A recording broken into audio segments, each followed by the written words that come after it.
Shalom, Tuhan memberkati. Rasul Paulus menekankan supaya kamu dapat menjadi teladan dalam praktek agamamu di luar gereja. Kita mau datang kepada Tuhan, kita mau puji Dia, kita masuk dalam hadirat-Nya, sebab di dalam Tuhan, di dalam hadirat Tuhan ada ketenangan.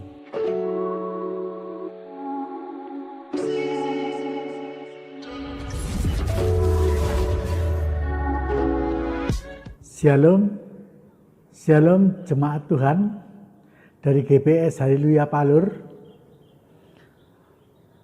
Mari Bapak Ibu Saudara yang diberkati, juga teman-teman yang masih mengikuti ibadah online. Sore hari ini mari kita ibadah. Sebelum itu tundukkan kepala, kita berdoa. Tuhan Yesus, Allah Bapa kami yang ada dalam surga, puji syukur, terima kasih Tuhan atas kasih karunia-Mu. Sebentar kami akan mulai ibadah sore hari ini. Kiranya Engkau pimpin kami Tuhan, jemaat-Mu, juga pelayan-Mu yang Engkau berkati, juga pemimpin pujian, juga pemain musik. Haleluya, persatukan untuk memuji dan memuliakan nama-Mu Tuhan. Kiranya Engkau juga berkati penyampai firman-Mu Tuhan, agar firman-Mu masuk dalam hati kami masing-masing.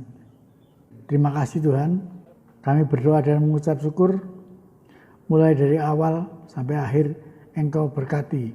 Dalam nama Tuhan Yesus Kristus kami berdoa dan mengucap syukur. Haleluya, amin. Salam Bapak Ibu Saudara yang dikasihi oleh Tuhan. Sore hari ini kita bertemu lagi dalam ibadah online, ibadah pendalaman Alkitab GBS Haleluya Palur. Mari kita akan mulai ibadah kita malam hari ini. Kita mau datang kepada Tuhan,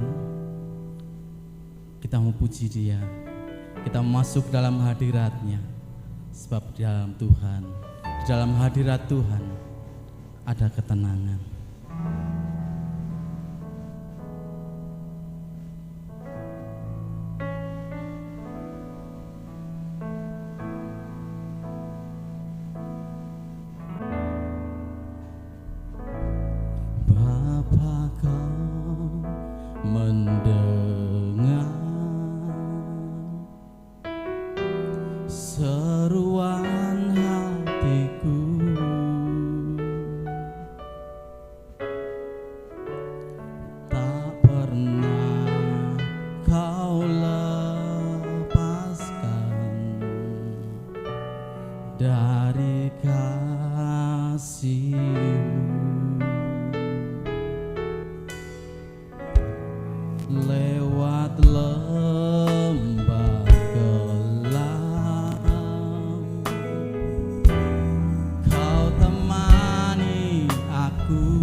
Untuk kebaikanku,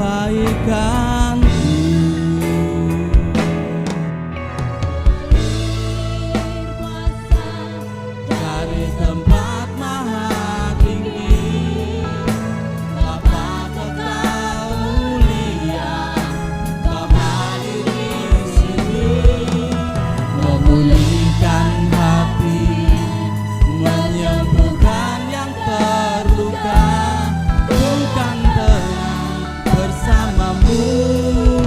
Bapa, di dalam Engkau ada ketenangan, ada kesembuhan. Bapa, Kau mendengar, Engkau maha mendengar, Engkau mengerti seruan hati kami Tuhan. Engkau akan menjawab setiap seruan hati kami.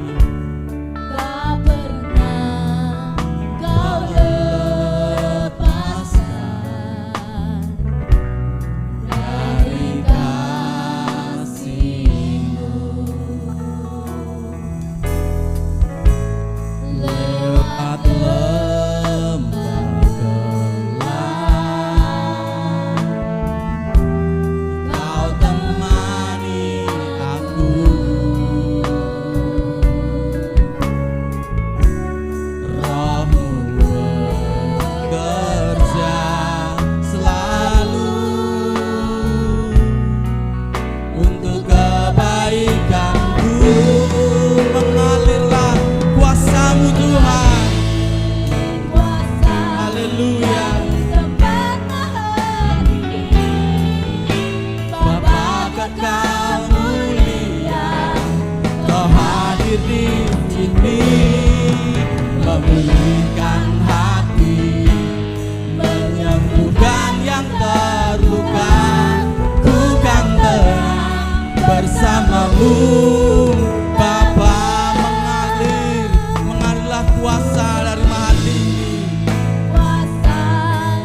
mengalir kuasa Tuhan. dari tempat maha tinggi. Engkau hadir dalam setiap hati kami.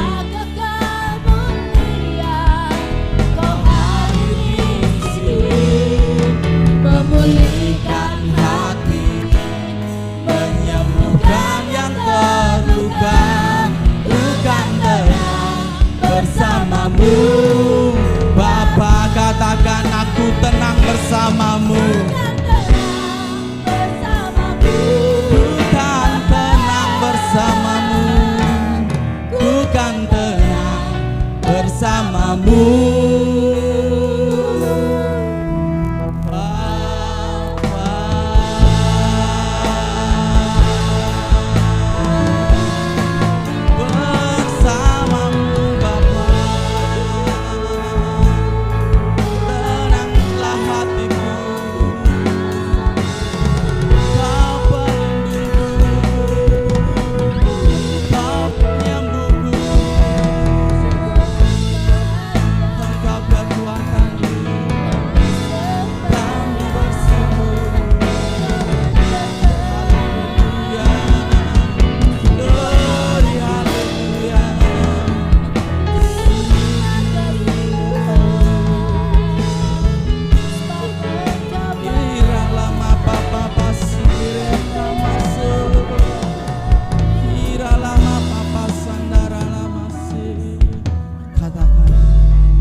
Kuasa tempat tinggi,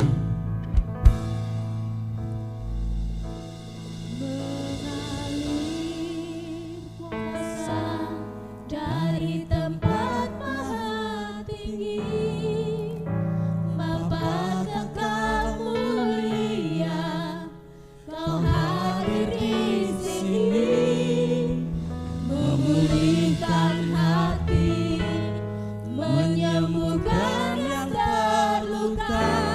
Ku kan tenang bersamamu, Bapa.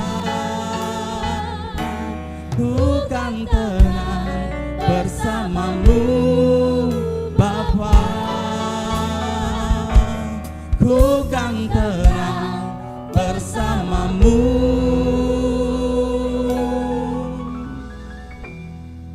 Bapa.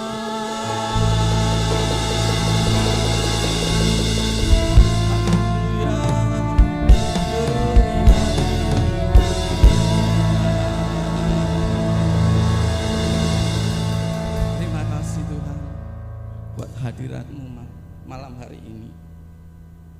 Tiba saatnya Tuhan kami memuji lebih lagi dengan sorak-sorai. Jemaat Tuhan yang siap memuji Tuhan bersama-sama katakan amin. Puji nama Tuhan. Kita mau kecap dan kita mau lihat kebaikan Tuhan saat ini. Kita mau bersorak-sorai bagi Tuhan. Kecaplah dan lihatlah kebaikan Tuhan atas hidup kita.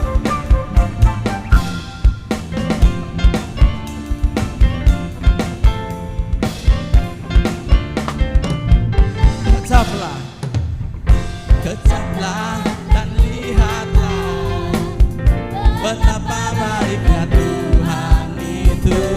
Rasakan dan nikmati kasih setia Tuhan. Kecaplah, kecaplah dan lihatlah betapa baiknya Tuhan itu. Rasakan dan nikmati kasih setia Tuhan. Amin. Kita bersyukur karena kebaikannya.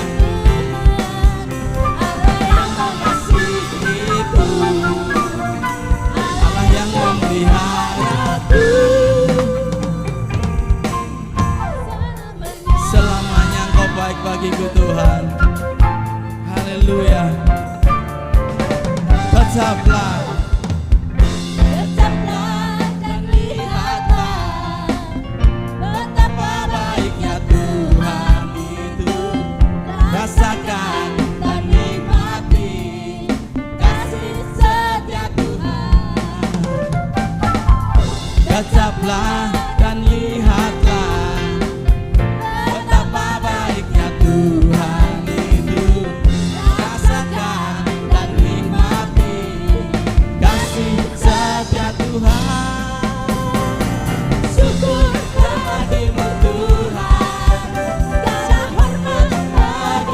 Tuhan, Allah yang mengasihiku, Allah yang memeliharaku.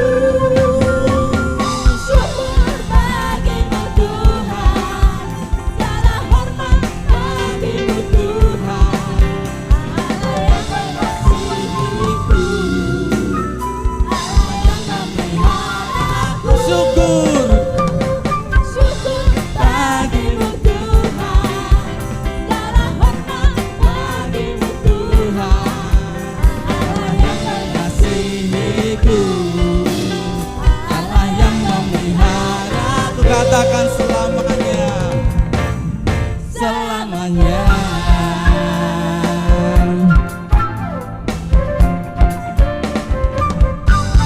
Haleluya.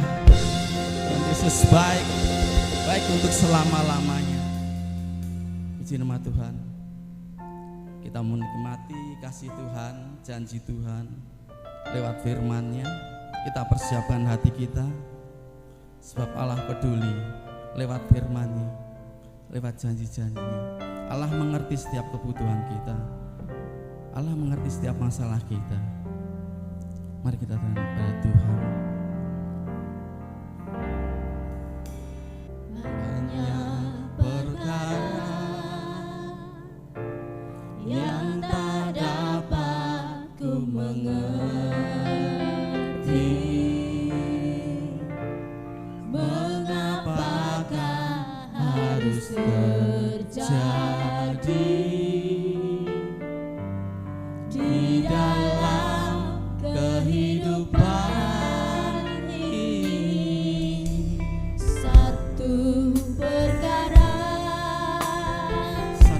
yang kau simpan yang dalam ku hati kami simpan Tuhan. dalam Engkau maha mengetahui Tuhan. tiada sesuatu kan terjadi tanpa Allah peduli. Allah mengerti, Allah peduli segala persoalan yang kita hadapi. Tak akan pernah dibiarkannya ku bergumul sendiri, sebab Allah mengerti.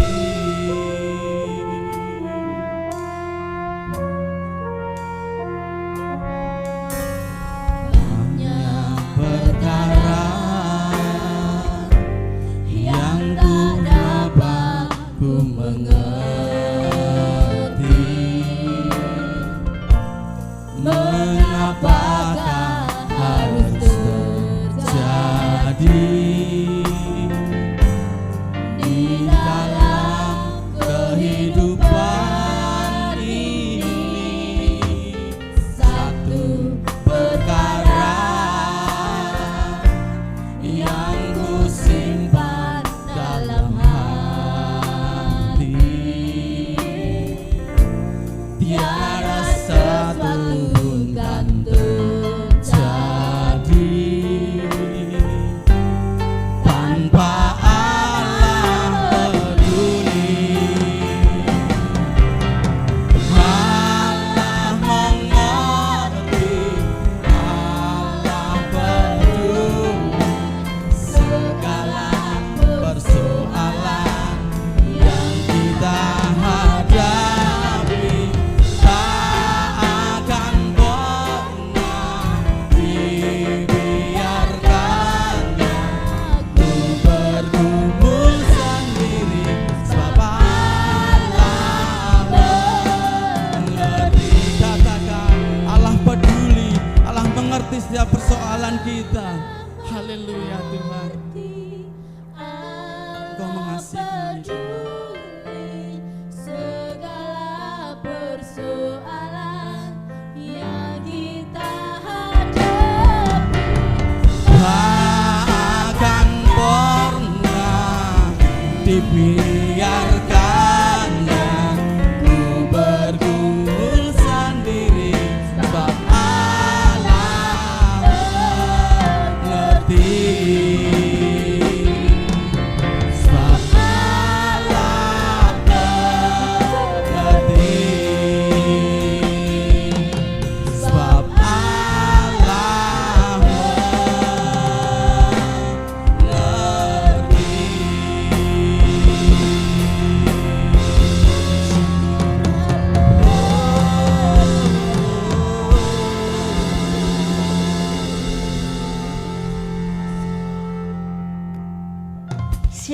Bapak Ibu Saudara, selamat bertemu lagi. Sekarang ini kita hidup di zaman new normal. Kita harus mematuhi 5M. Yang pertama, jangan lupa kemana-mana kita pakai masker.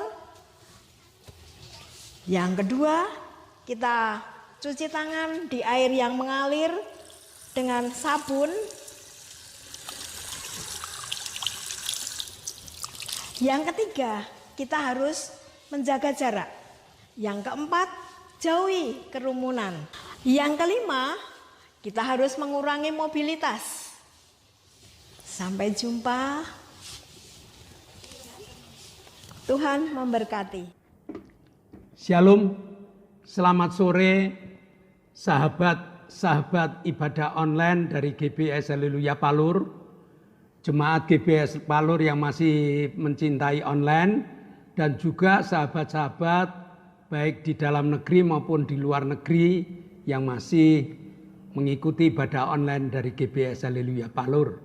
Tadi telah menyanyi, memuji memuliakan nama Tuhan.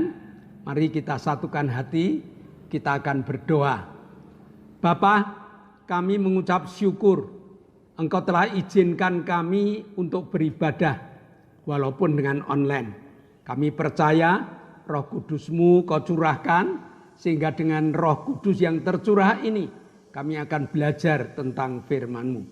Hamba-Mu siap untuk mewartakannya, dan dalam nama Tuhan Yesus Kristus kami berdoa dan mengucap syukur. Amin. Sore ini saya berada di Sore Sky View Cafe.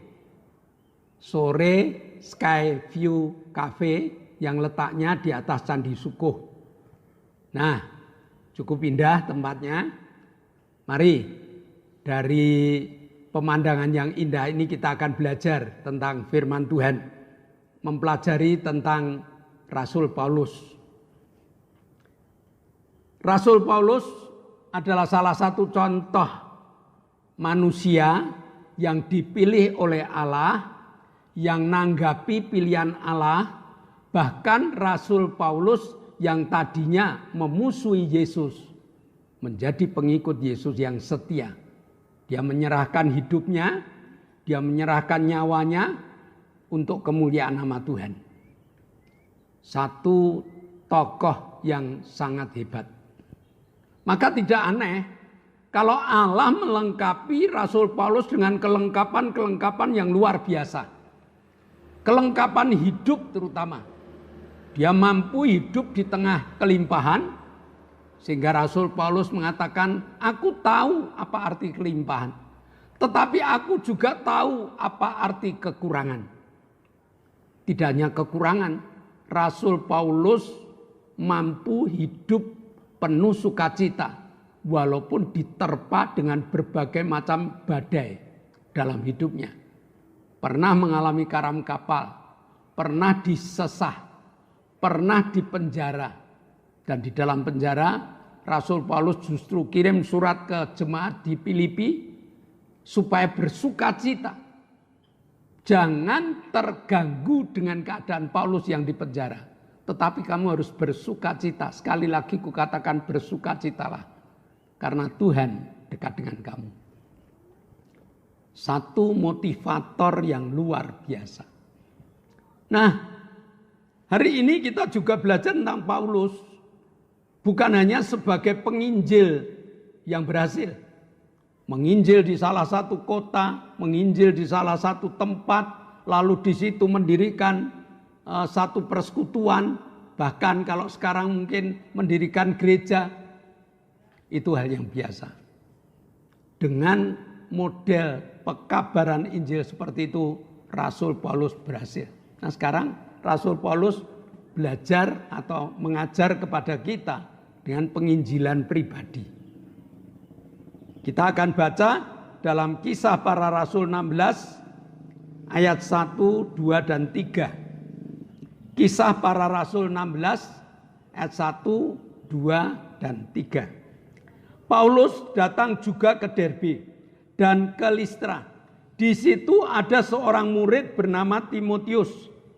Ibunya adalah seorang Yahudi dan telah menjadi percaya, sedangkan ayahnya seorang Yunani.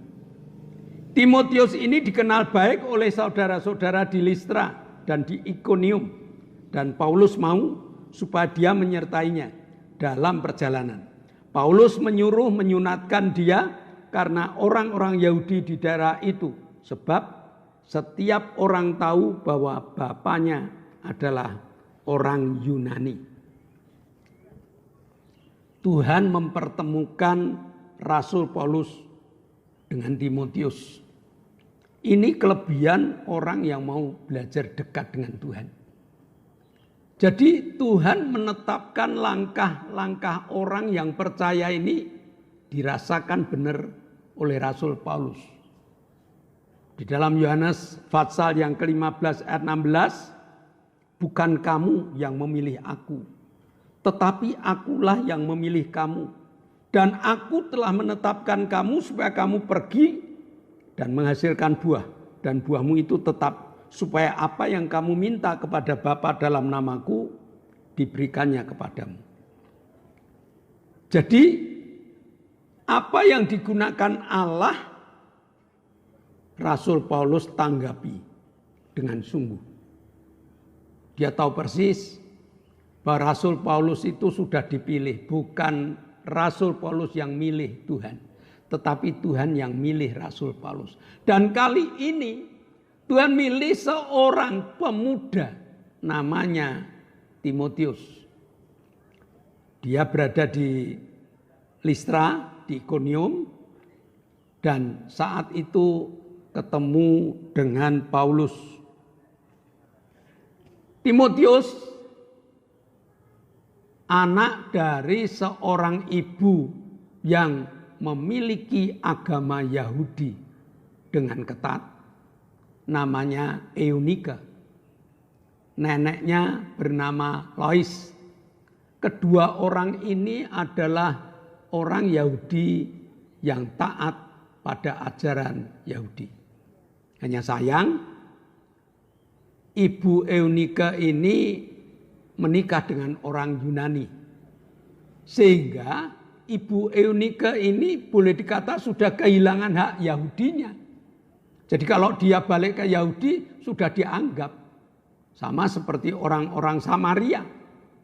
Dia orang Yahudi yang sudah kawin campur dengan orang lain. Nah, walaupun ibu Eunika ini tidak diakui oleh orang-orang Yahudi, tetapi dia mengajarkan kepada anaknya yang bernama Timotius ini pelajaran agama Yahudi dengan ketat, dengan rapi. Karena dia tahu bahwa agama ini merupakan pagar. Jadi kalau ingin membuat pagar untuk kehidupan, ya agama itu pagar kehidupan. Dan di situ si Timotius mendapatkan pelajaran secara ketat. Akibatnya apa? Akibatnya Timotius ini menjadi orang yang baik. Dalam ayat yang kedua dikatakan Timotius dikenal baik oleh saudara-saudara di Listra dan di Ikonium. Bahkan menjadi orang yang terbaik di sana. Nah, ini pelajaran yang harus kita miliki. Kalau kita memiliki anak-anak, buatlah pagar agama untuk anak-anak kita. Bahkan oleh ibu Eunika ini yang sudah percaya pada Kristus, dia yakin betul tentang keselamatan dia telah miliki.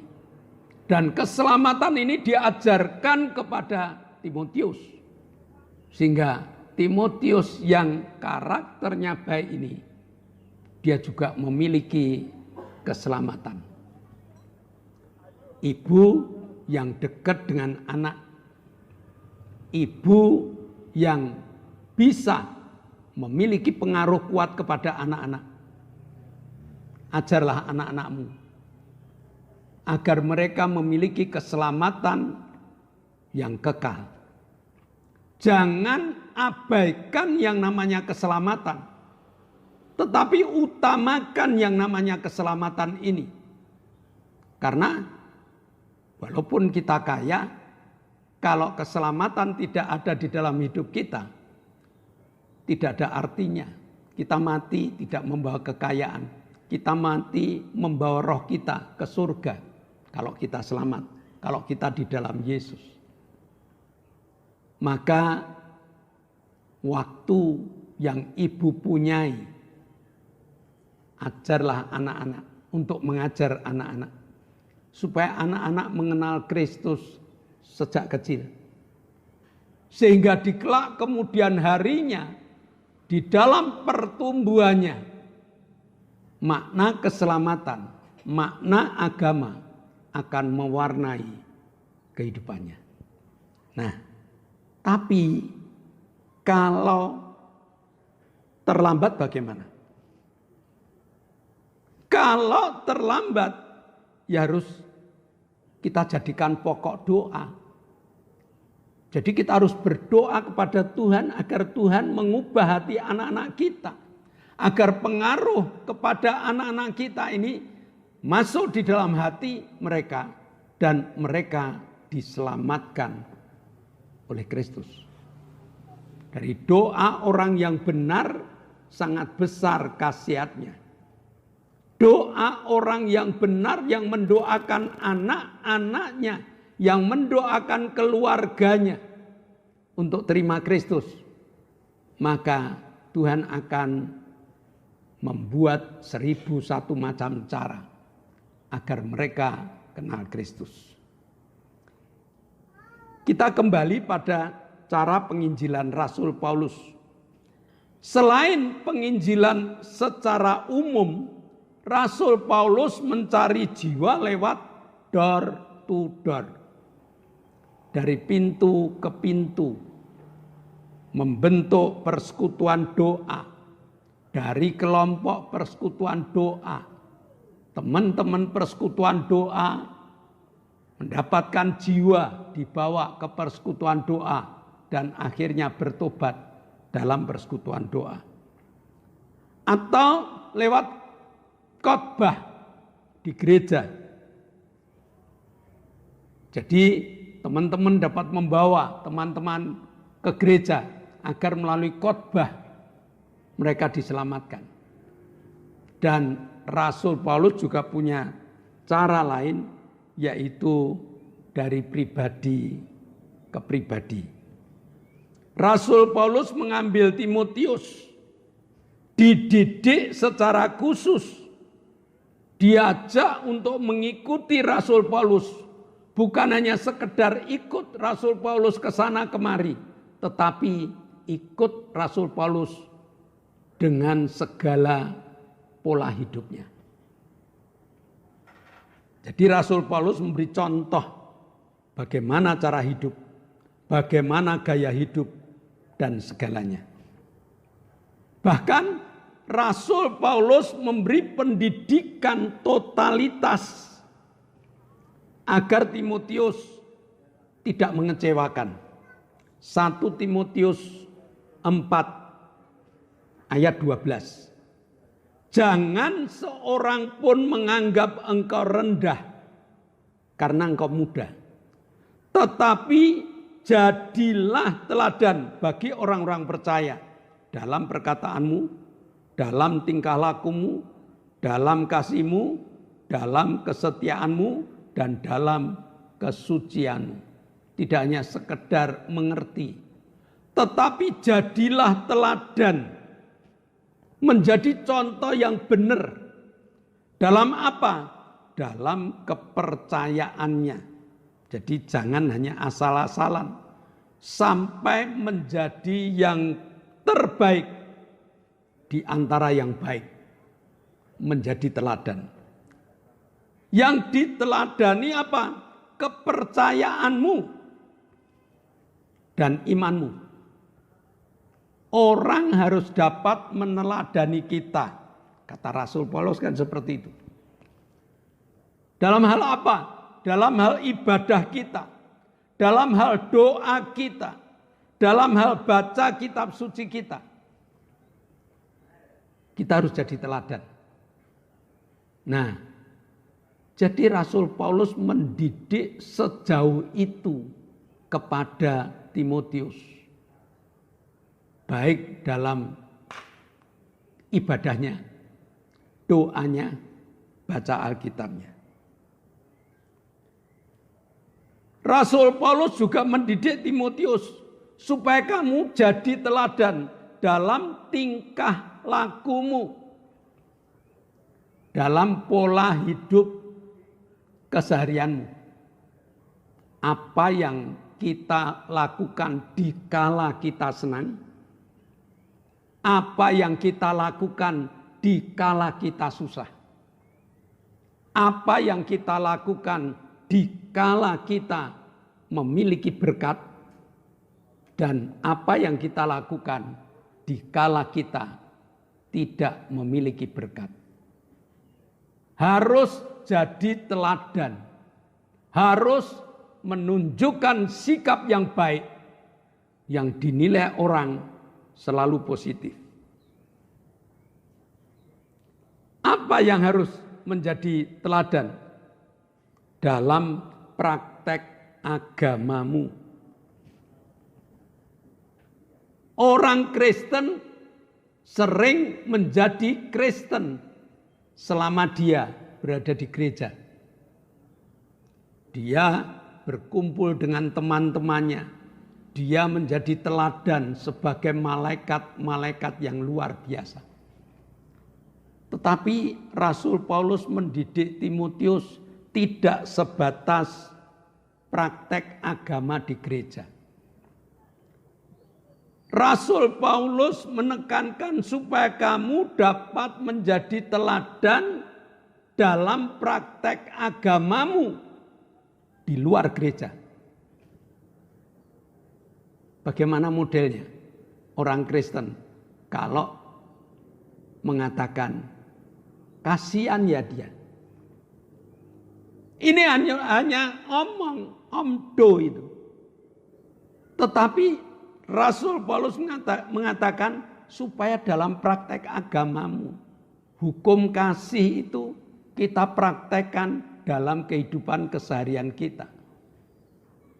Timotius mendapat didikan yang seperti itu. Lalu jadilah teladan di dalam kesucianmu. Suci dalam perkataan, suci dalam pikiran, dan suci dalam tindakan. Jadi tidak hanya ngomong suci, tetapi suci dalam perkataan. Sudah tidak ada kata-kata yang kotor lagi, sudah tidak ada kata-kata dengan nada tinggi lagi, sudah tidak ada kata-kata yang dipengaruhi oleh kemarahan, melainkan kata yang penuh dengan kata lemah lembut. Lalu suci di dalam pikiran, sudah tidak memikirkan hal-hal yang negatif. Kalau kita melihat atau kalau kita memiliki teman yang negatif-negatif, jangan dipikir. Mari kita pikir yang positif. Agar apa yang kita pikirkan ini terjadi. Baik itu untuk teman, baik itu untuk pekerjaan ataupun untuk yang lain. Dan jadilah teladan dalam kesucian. Ini harus kita lakukan. Setelah kita memiliki apa yang dituntut oleh Rasul Paulus, kita harus bisa memuridkan orang lain. Inilah Rasul Paulus. Rasul Paulus tidak hanya menginjil di kota-kota secara penginjilan umum, tetapi Rasul Paulus memiliki penginjilan, memiliki metode penginjilan secara pribadi. Nah, siapa yang menjadi sasaran? Ya, namanya penginjilan pribadi. bisa keluarga kita, bisa teman-teman kita, bisa sahabat-sahabat kita, ataupun orang lain. Penginjilan pribadi ini rasanya lebih gampang kalau kita mau. Kunci utamanya di kemauan. Saya kepengen teman saya A itu mengenal Kristus secara pribadi. Maka teman A ini kita dekati, teman A ini kita ajak omong-omong, teman A ini kita ajak untuk mungkin mengerjakan hobi yang baik. Pokoknya kemana-mana bersama dengan A ini. Kenapa? Karena A ini menjadi sasaran penginjilan pribadi kita. Jangan lepaskan hari ini, besok, lusa, bahkan tidak ada hari tanpa teman A ini. Supaya teman A ini melihat karakter kita, melihat pikiran kita, melihat ide-ide kita, bahkan melihat pola kerja kita. Jadi penginjilan pribadi yang dilakukan oleh Paulus menghasilkan seorang yang bernama Timotius. Kalau kita sempat membaca Alkitab kita, ada surat kiriman kepada Timotius. 1 Timotius, 2 Timotius, penting sekali. Jadi penginjilan secara pemuritan ini harus dapat kita kerjakan. Kalau minggu kemarin, seberapa jauh firman Tuhan yang ada di dalam hidupmu? Apakah masih semata kaki? Apa sampai lutut? Apa sudah sampai pinggang? Kalau sudah sampai pinggang, beban pelayanan ada dalam hidup kita. Kita harus melayani, membuat orang lain mengenal Kristus dengan penginjilan pribadi. Kuncinya banyak relasi, ya, banyak teman, banyak saudara. Tinggal kita pilih. Minggu ini siapa yang akan kita injili? Minggu ini siapa yang kita kenalkan Kristus? Mari kita buat jadwal, kita buat buku kecil, kita jadwal. Minggu ini, berapa minggu kita akan bersama dengan teman ini. Kita doakan, kita bawa supaya dia mengenal Kristus. Pola penginjilan Rasul Paulus ini, mari kita contoh. Supaya kita menjadi orang yang tidak hanya hidup diberkati, tidak menghasilkan apa-apa. Tetapi hidup diberkati, menghasilkan buah-buah untuk kemuliaan nama Tuhan.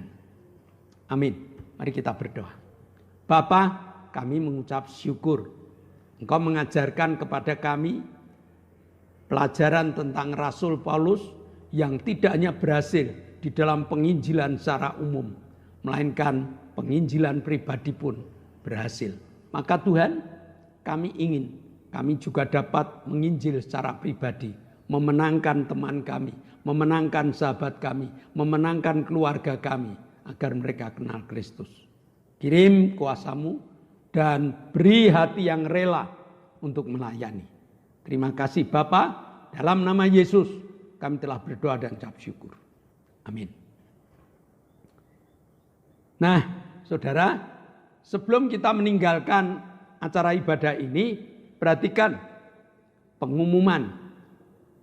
Yang pertama, di zaman new normal ini jangan lupa protokol kesehatan. Tiap ibadah protokol kesehatan selalu diingatkan. Ada 6, 1B, 5M. Berdoa, memakai masker, menjaga jarak, mencuci tangan, menjauhi kerumunan, dan yang ke-6, mobilitas dikurangi. Saya rasa Bapak, Ibu, Saudara taat dalam hal ini menjadi teladan, ya, menjadi teladan dalam protokol kesehatan. Yang kedua, Bapak Ibu yang mengikuti ibadah online, tugas pertama like terlebih dahulu. Dengan like berarti Bapak Ibu menyenangkan hati kami. Kalau hati kami senang, Bapak Ibu diberkati dengan berkat yang melimpah. Yang kedua, setelah di like, dikomentari Bapak Ibu. Silakan Bapak Ibu buat komentar apapun juga, karena komentar itu sebagai evaluasi bagi kami. Dan yang ketiga, di-share minimal 5 orang. Ya, minimal 5 orang supaya berita Injil ini makin berkembang. Share kepada teman lain.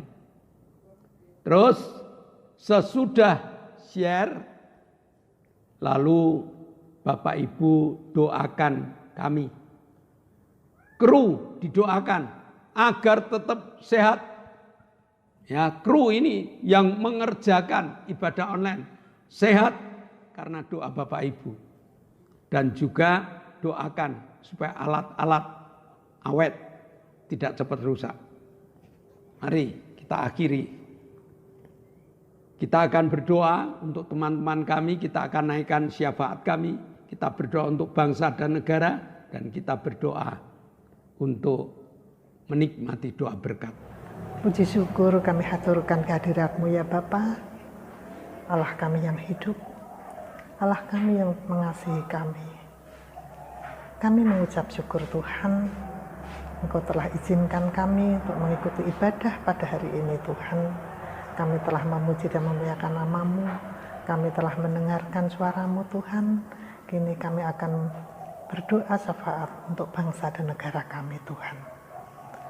Kami serahkan bangsa dan negara kami di dalam tangan kemurahan-Mu Tuhan. Kami percaya Tuhan, Engkau Allah yang mengasihi bangsa dan negara kami Tuhan. Sehingga bangsa dan negara kami Tuhan segera dapat mengatasi segala problema yang ada Tuhan. Baik masa pandemi yang masih berlangsung Tuhan, kami serahkan dalam tangan kemurahan-Mu Tuhan. Kami percaya Tuhan akan segera berakhir dan kami akan bisa leluasa bekerja, bisa leluasa untuk memuliakan nama-Mu dan atas karena kasih dan anugerah-Mu Tuhan. Tuhan, kami serahkan Bapak Joko Widodo selaku Bapak Presiden Republik Indonesia ini Tuhan di dalam tangan kemurahan-Mu Tuhan. Engkau berkati kesehatan Bapak Joko Widodo, Engkau curahkan roh hikmat marifat-Mu Tuhan, sehingga Bapak Joko Widodo Engkau pakai dalam menata bangsa dan negara ini Tuhan akan semakin baik dan semakin maju karena Engkau memberkatinya. Terima kasih Tuhan, kami juga menyerahkan para menteri, para gubernur, para wali kota, para bupati, para camat, para lurah, para RT RW, semua yang kami serahkan dalam tangan kemurahan-Mu Tuhan, supaya mereka bersatu padu di dalam mengamankan bangsa dan negara ini Tuhan. Juga para TNI dan Polri Tuhan, kami serahkan semua di dalam tangan kemurahan-Mu Tuhan. Engkau memberkati mereka Tuhan, sehingga mereka dapat bertindak sesuai dengan kehendak dan rencana-Mu. Curahkan roh takut akan Engkau Tuhan setiap para pemimpin bangsa ini Tuhan, sehingga bangsa dan negara kami dapat menikmati aman, tentram, damai. Kami hidup di negara yang besar, negara yang bersatu, negara yang makmur, karena Engkau memberkati. Terima kasih Tuhan, dalam nama Yesus kami naikkan doa syukur kami. Haleluya. Bapa, kami mengucap syukur, Kau telah memberkati ibadah kami dari awal, pertengahan, sampai akhirnya. Tibalah saatnya kami telah mengakhiri ibadah kami, namun kami masih satu hati, menaikkan doa syafaat. Kami bersyukur kau telah jamah Pak Paulus Sugito, Lili, Bude Marto, Ibu Bambang, dan juga Mbak Ratmi. Kau jamah Tuhan dengan urapan kuasa-Mu sehingga mereka telah menikmati pemulihan yang sempurna. Kami berdoa untuk Octavianus Hendrawijaya yang minta organ tubuh baru, Iman Hartono yang jantungnya tidak beres, Naomi yang juga jantungnya tidak beres, Bapak Ibu Sriono yang kakinya lemah, dan juga Bapak Sarjono stroke, lalu Ibu Setya Purnomo yang jatuh kakinya sakit. Tuhan berkati sehingga saat kami berdoa tangan-Mu Kau tumpangkan dalam nama Yesus, jadilah sembuh. Kami berdoa pula untuk Pak Indro yang sakit asam lambung, Tuhan juga jamah dengan kesembuhan yang sempurna. Kami berdoa untuk Pak Yusuf, Pak Tris, Pak Marsudi, Pak Kadir, Pak Warto, Bu Danu, Bu Erna, Bu Hartanto, Bu Isbianto, dan Bumbing. Kau jamah Tuhan dengan urapan kuasa-Mu sehingga mereka akan menikmati pertumbuhan iman yang luar biasa. Terima kasih Bapa. Dalam nama Yesus kami telah berdoa dan mengucap syukur. Saudara yang dikasihi Allah, kedangkanlah tangan. Nikmatilah segala berkat yang Allah kirimkan untuk engkau. Karena saat ini Allah telah membuka tingkap-tingkap langitnya dan mencurahkan segala berkatnya. Terimalah berkat untuk rumah tanggamu. Terimalah berkat untuk setiap usaha pekerjaanmu. Terimalah berkat untuk segala rancangan-rancangan hidupmu. Berkat jasmani, berkat rohani. Terus mengalir dan mengalir limpah. Sampai setiap orang yang ketemu kau heran karena engkau diberkati. Dan jika engkau pulang nanti, bawalah berkat dari Allah Bapa, cinta kemurahan dari Tuhan Yesus Kristus, serta persekutuan Roh Kudus menyertai engkau mulai hari ini sampai Maranatha, Tuhan Yesus datang yang kedua kali. Yang percaya katakan amin. Shalom, Tuhan memberkati.